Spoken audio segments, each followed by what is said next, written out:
한 공수부대 훈련병이 첫 번째 낙하 훈련에 임하며 근심 어린 표정으로 교관에게 묻습니다. 비행기에서 뛰어내렸는데 낙하산이 펴지지 않으면 어떡하죠? 그럼 보조 낙하산을 당겨 하고 교관이 말해줍니다. 여전히 불안한 훈련병, 만일 보조 낙하산도 펴지지 않으면 어떡하죠? 그럴 리가 없기에 교관은 농담을 합니다. 야, 그땐 별 수 없어. 부처님을 불러. 낙하 훈련이 시작됐습니다. 이 훈련병 비행기에서 뛰어내렸는데 염려한 대로 낙하산이 펴지지 않았습니다. 급하게 보조 낙하산을 당겼습니다. 그러나 역시 펴지지 않았습니다. 그 순간 훈련병은 교관의 말이 생각나서 다급하게 외칩니다. 부처님! 그러자 아래쪽에서 큰 손이 툭하니 나타나더니 그를 쳐 받아주는 것이었습니다. 그는 살아난 겁니다. 식은땀을 씻으면서 훈련병은 이렇게 감사했답니다. 하나님, 부처님을 보내주셔서 감사합니다. 하나님이 부처님을 보내주셔서 지난 수요일에 하루 쉰 건지는 잘 모르겠는데 분명한 것이 있어요. 아주 분명한 것이. 그것은 하나님께서 성령님을 보내주셨다는 것입니다. 그래서 우리를 지키시고 우리를 붙드시며 끊임없이 감동시키사 주님과 우리가 소통할 수 있게 하셨다는 것. 할렐루야. 성령님을 우리에게 보내신 하나님을 찬양합시다. 오늘 말씀을 보세요. 데오빌로여, 내가 먼저 쓴 글에는 무릇 예수께서 행하시며 가르치시기를 시작하신부터 그가 택하신 사도들에게 성령으로 명하시고 승천하신 날까지의 일을 기록하였노라. 누가 쓴 글일까요? 누가 쓰긴요? 누가가 썼습니다. 이 사도행전은 누가가 썼습니다. 누가는 이방인으로 의사였죠. 바울에게 전도받아 그리스도인이 되었고 평생 사도 바울을 곁에서 지킨 바울의 주치의였습니다. 아주 신실한 의사 누가였습니다. 이 누가가 하나님의 은혜를 흠뻑 받아 성경을 기록하였는데 사도행전만 쓴 게 아닙니다. 그는 누가복음도 썼습니다. 내가 먼저 쓴 글에는 이라고 하는데 이 먼저 쓴 글 이것이 바로 누가복음이죠. 내가 먼저 쓴 글에는 무릇 예수께서 행하시며 가르치시기를 시작하신부터 그가 택하신 사도들에게 성령으로 명하시고 승천하신 날까지 이를 기록하였노라. 누가복음을 썼다는 걸 증언하고 있죠. 그럼 사도행전은 뭘 기록한 걸까요? 그 뒤를 이어서 성령께서 이 땅에 오셔서 당신의 사람들을 통해 어떤 역사를 하셨는지 그 결과 교회가 탄생하였고 교회는 무엇을 해왔는지를 증언한 것이 사도행전의 내용입니다. 그중 오늘 본문은 이 교회 탄생의 힘이 되었던 성령 강림의 바로 직전의 사건, 예수님의 승천 현장을 기록하고 있습니다. 예수님은 부활하시고 세상에 며칠 동안 계셨을까요? 40일입니다. 40일 동안 뭐 하셨을까요? 이렇게 증언합니다.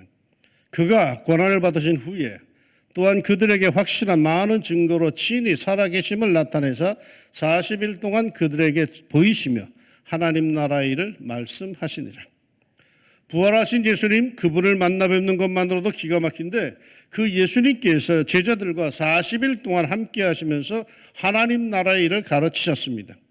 요즘 말로 하면은 40일 동안 제자 교육을 집중했습니다. 즉 인텐시브 코스를 특별 교육을 시킨 거죠.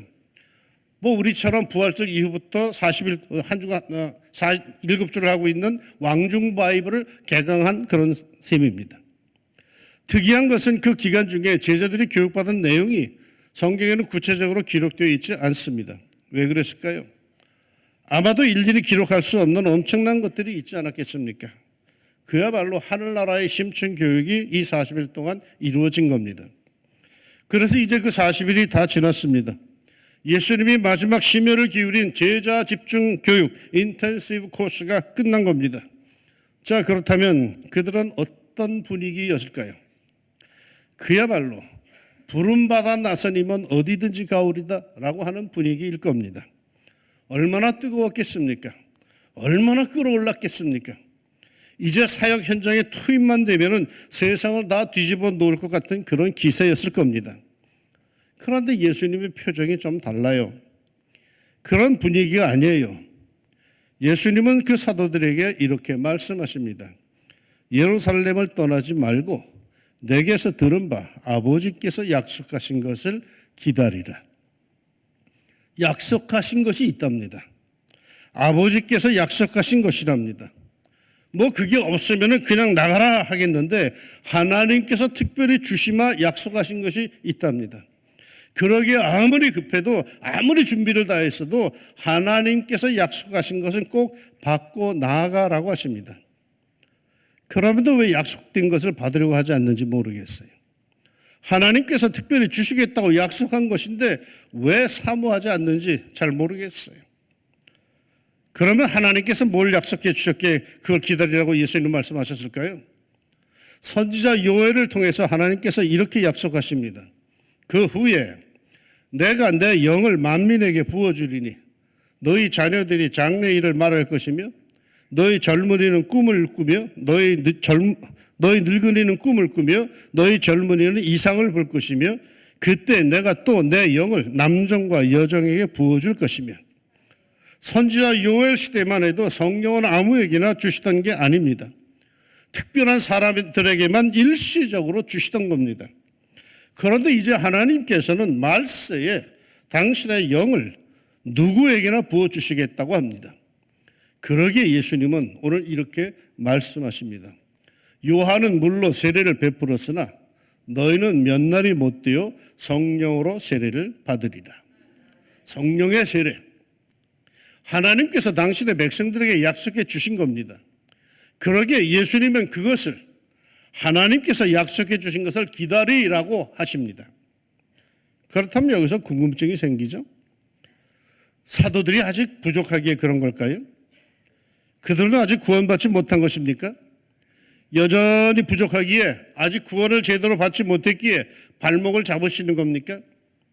그러기에 여전히 예루살렘을 떠나지 말고 기다리라 기다리라 하시는 겁니까? 천만의 말씀이죠. 그들은 구원받은 백성입니다. 그것도 사명받은 사도들입니다. 그들이 받은 구원은 완전한 겁니다.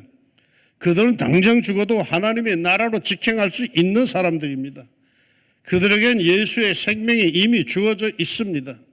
갖춰야 할 기본은 이미 다 갖췄습니다. 그런데 왜 기다리라고 하는 걸까요? 거기에 플러스 알파가 있습니다. 어쩌면 이 플러스 알파가 주어져야 그들은 더욱 완전해질 수가 있기 때문일 겁니다. 그게 뭘까요? 성령 충만이죠. 예수님께서는 일찍이 이렇게 말씀하신 적이 있습니다. 보혜사 곧 아버지께서 내 이름으로 보내실 성령 그가 너희에게 모든 것을 가르치고 내가 너희에게 말한 모든 것을 생각나게 하리라. 예수님께 말씀 들은 것, 배운 것, 사실 배우긴 다 배웠어도 그것을 제대로 활용할 수 있다? 성령 충만하기 전에는 모릅니다. 듣긴 들어도 뭔 소리인지 잘 몰라요. 읽긴 읽어도 이게 무슨 소리인지 잘 몰라요. 아무리 설교를 열심히 들어도 성령의 도우심이 없으면 뭔 소리인지 결코 모릅니다. 성령께서 가르쳐 주셔야 합니다. 성령께서 내 안에서 감동을 일으키셔야 합니다. 학교에서 배웠다고 다 내 것이 되는 거 아니죠. 그것을 활용하기 위해서는 플러스 되어야 하는 것, 더 꾸준한 노력, 복습이 있어야 되죠. 성도를 거듭났지만은 성도를 힘있게 살아가기 위해선 성도로 이 세상에서 제대로 살기 위해선 성령 충만해야 합니다. 성령께서 오셔서 예수님께서 말씀하신 것들을 다 생각나게 하시고 그 의미를 풀어주셔야 합니다. 그래야 비로소 그리스도로 굳건히 설 수가 있습니다. 내가 아직도 너희에게 이를 것이 많으나 지금은 너희가 감당하지 못하리라. 그러나 진리의 성령이 오시면 그가 너희를 모든 진리 가운데로 인도하시리니 그가 스스로 말하지 않고 오직 들은 것을 말하며 장래의 일을 너희에게 알리시리라. 예수님은 사도들에게 가르치고 싶으신 것이 사실은 굉장히 많았습니다.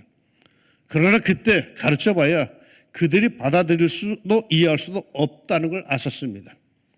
그러나 진리의 성령이 오시면 성령께서 저들을 진리 가운데로 인도하시고 가르치시고 생각나게 하시고 감동 주시고 말하게 하시고 역사하게 하시며 예언하게 하실 것을 믿었습니다. 그러니 우리에게 성령 충만, 기다리라고 하신 그 성령 충만의 역사는 매우 매우 중요한 겁니다. 기본을 갖춘 우리에게 그 기본을 응용할 수 있고 역사할 수 있게 하는 힘입니다. 사실 성령 충만하지 않아도요, 우리 그리스도인으로 그럭저럭 살아갈 수는 있습니다. 명목만 겨우겨우 유지하며 살아갈 수 있습니다.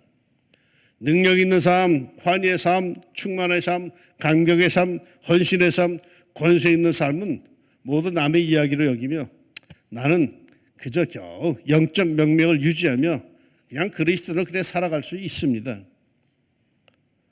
그런데 정말 그렇게 살기를 원하십니까? 마음의 결단을 하고 그리스도를 닮기를 소망하며 예수님처럼 살기를 원하며 신앙의 길로 접어들었는데 겨우 이름만 걸고 살다가 그저 사라지기를 정말 원하십니까? 어느 글에 보니까 인간은 모두 평등하답니다. 그 평등함이 연령대에 따라서 이렇게 진행된답니다. 40대가 되면 지식 평등을 이루어서 옛날에 배운 거 소용없고 써먹을 것 없고 세상 경험 모두 같은 시절이어서 배운 사람이나 못 배운 사람이나 거의 같답니다. 50대는 외모의 평등으로 특별히 한국인은 모두가 감자같이 생겨서 거의 비슷해 모두 같아진답니다. 60대는 남녀 평등으로 한마디로 주책들이 없어서 하는 짓이 남자나 여자나 다 비슷하답니다. 70대는 건강평등으로 뭐 아픈 사람이나 안 아픈 사람이나 거기서 거기랍니다. 모두가 속병이 들어서 일종의 종합병원이랍니다. 그리고 80대에는 재물평등으로 돈 많아봐야 쓸 데가 없답니다. 먹을 것 제대로 먹을 수도 없고 다리에 힘이 없어서 다니지도 못한답니다.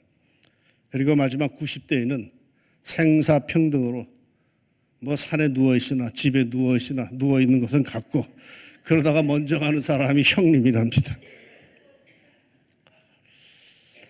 그런데 정말 이렇게 그냥 살다가 하기를 원하십니까? 사람이 죽으면 그냥 그가 이 세상에서 어떤 권세, 어떤 부귀를 누리다가 죽었든지 그걸 위패에 표시하지 않습니다. 사장 누구누구라고, 회장 누구누구라고, 박사 누구누구라고 하지 않습니다. 왜 그럴까요? 사람이 죽으면 이 세상의 모든 것은 다 끊어지고 그냥 빈손으로 다 똑같이 가기 때문이겠죠. 다만 죽은 뒤에 그가 갖고 있는 직함은 성도 누구누구 또는 집사, 권사, 장로, 전도사, 목사 누구누구입니다. 여러분 오직 신앙자인 것만 남습니다. 왜? 그것은 영원한 저 하나님의 나라에서 그대로 이어지기 때문이죠. 그냥 성도가 되어서 그냥 성도로 갈 수 있어요. 그러나 주님 앞에 갔을 때 조금 더 주님께 인정받고 주님 뵙기에 부끄러움이 없으려면 이 플러스 알파가 있어야 합니다. 그 플러스 알파 하나님께서 약속하신 겁니다. 얼마나 중요한지 하나님께서 약속하신 겁니다. 구원받았다고 다 된 거 아니다. 너 이거 꼭 더 받아야 된다라고 하신 겁니다. 그러니 그것 받고 충성하다가 힘있게 살다가 의미있게 살다 하나님 앞에 가야 하나님 뵙기에 부끄럽지 않지 않겠습니까? 오늘은 성령 강림 주일입니다. 약속하신 성령 세례를 주시기 위해서 우리 성령님께서 오신 날이죠. 성령 충만하기를 축원합니다. 이건 그냥 주어지는 건 아닙니다. 길 가다가 성령 충만해지는 법 없어요. 길 가다가 하고 뭐 받았다? 이건 귀신 받는 거지 성령 충만하는 게 아니에요. 성령 충만은 사모하는 사람에게 주어집니다. 성령 충만은 기도하는 사람에게 주어집니다. 성령 충만은 자기 나름대로 시간을 정해놓고 골방에서라도 하나님과 교제하는 사람에게 주어지는 겁니다. 많은 사람들이 성령 충만을 플러스 알파라고 하니까 보너스라고 생각하기도 합니다. 뭐 있으면 좋고 없어도 무방하다고 생각하죠. 필수가 아니라 선택이라고 생각합니다. 맞습니다. 그러합니다.